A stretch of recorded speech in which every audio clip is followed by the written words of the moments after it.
And hello YouTube, and welcome back to another episode of The Zone TV Movie Entertainment with me, your host Jonathan, once again bringing you my thoughts and review for a new movie that just came out today, and a new movie that's part of the Marvel Universe. It is Spider-Man Homecoming. That's right, Spider-Man's back in the Marvel Universe. Not really, but you know what I mean. This is still a Sony property, so this is the third reboot, if you want to call it that, for Spider-Man, whatever. And this one stars Michael Keaton and Tom Holland. And right off the back, I gotta say, Spider-Man, yes, this movie is awesome. Let me start by saying Tom Holland, he looked the part. He looked great. Everything you saw him in Civil War, you know, all those moments he had in the airport scene, if you didn't see it, he was in that. That was his first introduction to the Marvel Universe. A lot better here. This movie, to me, felt like what they, you know, how can I say this? It felt like if Marvel had Deadpool and they made a Deadpool movie. If Marvel Disney made a Deadpool movie, that's how this felt. It really felt like a Deadpool movie without actually having cuts here and FUs there and all, you know, sex this, sex that. It felt like a Deadpool movie, you know, with the way Spider-Man used his, you know how Spider-Man in the comics and the cartoons, he always does wisecracking jokes here and there with all his villains. He likes to play mind games with them. The way he acts in high school, the way he acts around girls. You know, because, you know, like Stan Lee always says, Spider-Man's basically one of us. You know, he's the nerd in all of us, you know. He's that quirky kid that, you know, nobody really, you know, paid attention to in high school. And, you know, he's just a regular kid with superpowers just going through puberty. And in this movie, you can see Peter Parker doing some stuff, like he's trying to fit in, but he's also trying to impress Tony Stark. I forgot, Robert Downey Jr. is in this movie too, so gotta say, yes, he's also in this movie. But, so yeah, so basically in this movie, you have Spider-Man, Peter Parker. He's basically on his own. He's trying to become an Avenger, trying to be on his own, you know, because after what happened with Tony Stark and him in Civil War, you know, he decided, you know what, I want to keep an eye on you. I want to see what you can do by yourself without the team. You know, the team don't really like, you know, I don't know about this kid. Maybe he's not cut out for this. You know, so Tony Stark is like, you know what, I'm going to prove to you this kid is the real thing. So let's see what he can do by himself. He even has Happy come back in this, Jon Favreau. He's also in this movie. You know, keep an eye on him. You know, make sure he doesn't get into too much trouble. You know, have Spider-Man, you know, save a couple of puppies or cats out of trees. You know, things like that. You know, not get into this big drama where he does and he ends up fighting the Vulture, played by Michael Keaton, which, by the way, which I thought, when I first saw the trailer, I was kind of worried about the Vulture because he's a cool villain. And, you know, Marvel's reputation, if you want to call it that, with their villains, besides Loki and Brady the Red Skull, they're not really good with villains. I mean, Ultron was okay. I mean, we don't know about Claw too much. He was just a side villain in that movie. Pretty much, Whiplash was, you know, villains like that. Sebastian Stan was, you know what I mean? I'm not even gonna count Winter Soldier as a bad guy because technically he's an anti-hero, so he doesn't count. But yeah, people like that, you know, I was worried that, you know, because, you know, this is a Sony property, but Marvel can help out and do some things for themselves to make the movie good too. So I thought they were going to put that curse on Vulture. No, Vulture was actually awesome in this movie. I mean, come on, it had Michael Keaton in. I wasn't, you know, completely worried with him in the role. I just felt like they weren't going to use him properly. And boy, did they do. I mean, he is great. When you first meet Vulture, or you know, Michael Keaton's character, he's a damaged guy. You know, he's very damaged. You know, something happened to him. I don't want to explain it too much because, you know, it's a spoiler. But something happened to him, and, you know, he kind of gets upset, and he just tries to do things for himself to help his family. You know, you may think, maybe he's just trying to do it because he's upset with Tony Stark and the Avengers and all this stuff. But, you know, when you really look at him, you're like, is he really a villain? Like, is he really that bad? I mean, for what he's done, yeah, sure. He's done some things that are kind of bad, but you know what? At the end of it, you're like, I don't know, is he bad? Or is he? You should find out. But like I said, he was great. We even had minor small villains in this movie. We have some of Michael Keaton's henchmen, or the Vulture's henchmen, were in this movie who got some nicknames. We had the Shocker. He was in it. Listen, he wasn't really a major villain in this movie because the Shocker is a major villain in Spider-Man.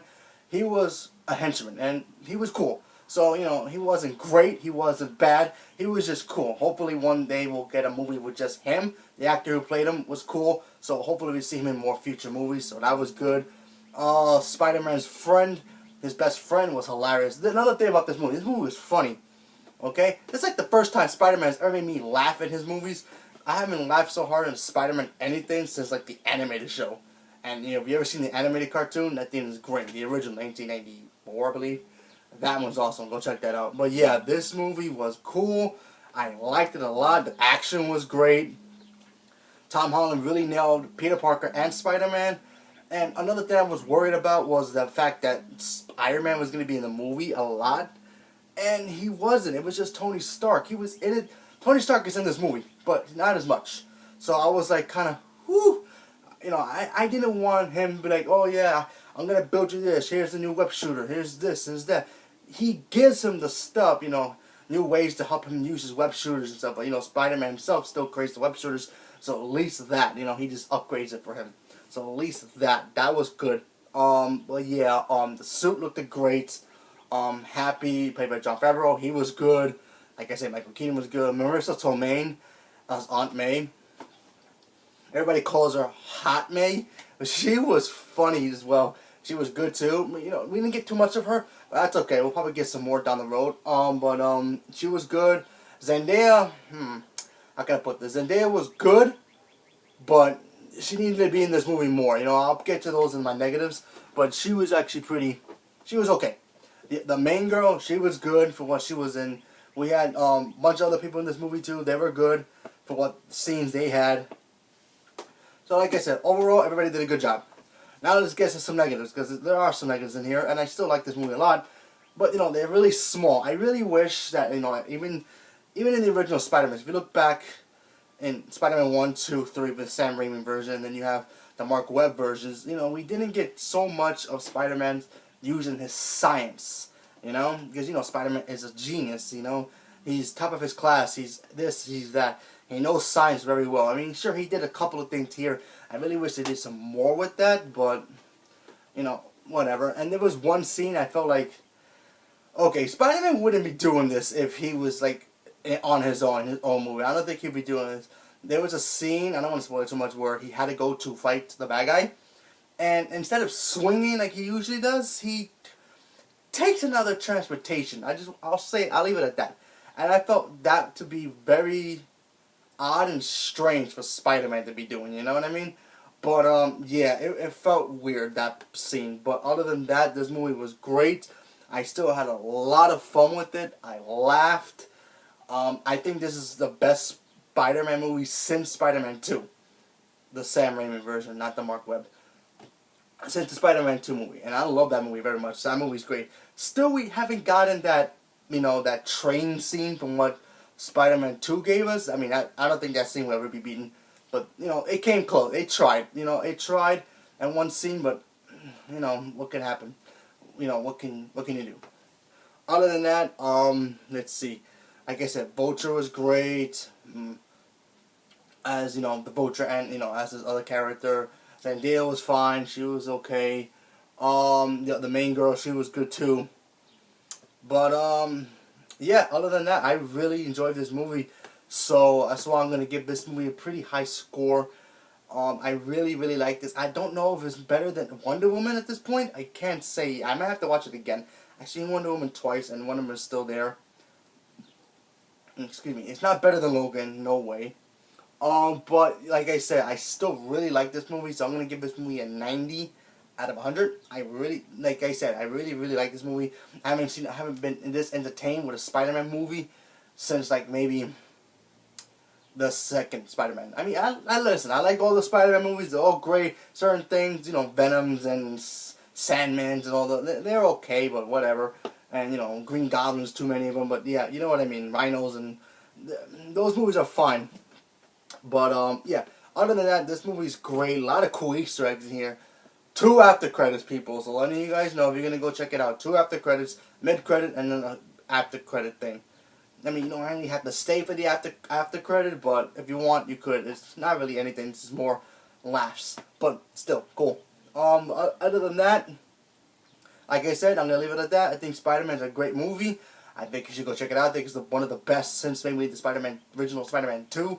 I don't know what they're gonna do for the next one, so I wouldn't mind seeing some other villains though. I think it's time for other villains, maybe Mysterio or Craven. Um, Save Green Goblin for last. I don't want Green Goblin right now. We need to save him later. We can't get Venom now because he's on his own thing. I mean, he's part of the universe, but still, he won't be mentioned at all. Be weird. But other than that, I wouldn't mind seeing, like, maybe the Rhino done right, or maybe Scorpion. Like I said, Mysterio, Craven. Any other villain would be cool.